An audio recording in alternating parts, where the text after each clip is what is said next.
The Honourable Leader of the Opposition. Talking points after 8 years, it now costs $1.7 million for someone to retire, according to a Bank of Montreal study. Think of it. You now have to be a millionaire to be able to retire in this country after 8 years of this Prime Minister's inflationary deficits and taxes, after 8 years of doubling the cost of home heating with his carbon tax, of increasing food prices by burdening our farmers, by increasing the cost of everything through $500 billion of inflationary deficits. Why doesn't he personally take responsibility for what he broke so that we can fix it? Right Honourable Prime Minister.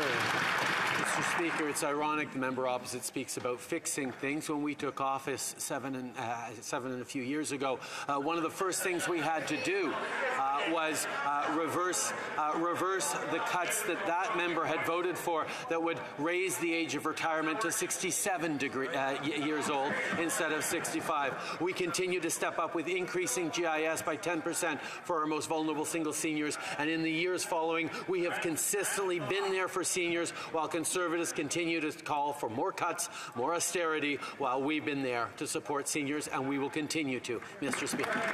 The Leader of the Opposition. What he's done is double the rent to $2,200 a month as an average in the 10 biggest cities.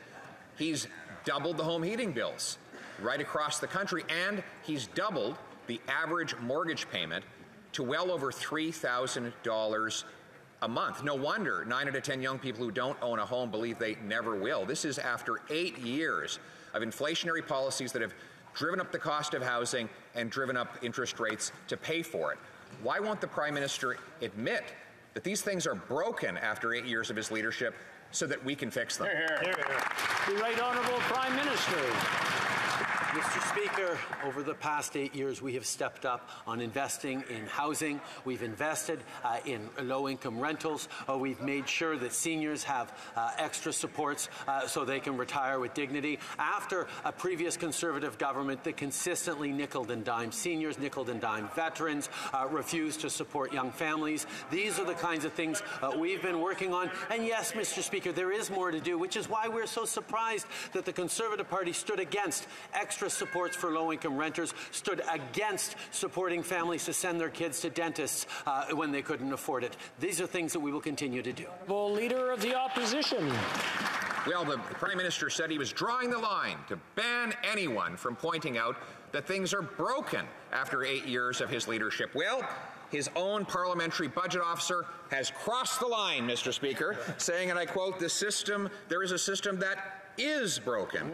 Anybody who has recently applied for a passport, employment insurance, old age security, and the list goes on.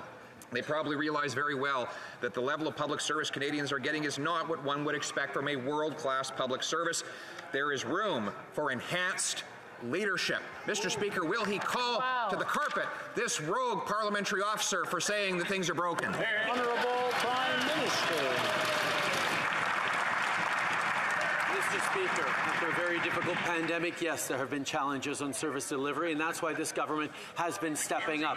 One of the areas we're stepping up in is recognizing that our universal public health care system needs more support, and that's why we're moving forward with $198 billion worth of investments in additional money to support provinces and territories in delivering better health care for Canadians, whether that's more access to family doctors, better mental health supports, better support for frontline health workers, or better data and information to underpin our system. We are there to invest while Conservatives continue to push cuts. Here, here.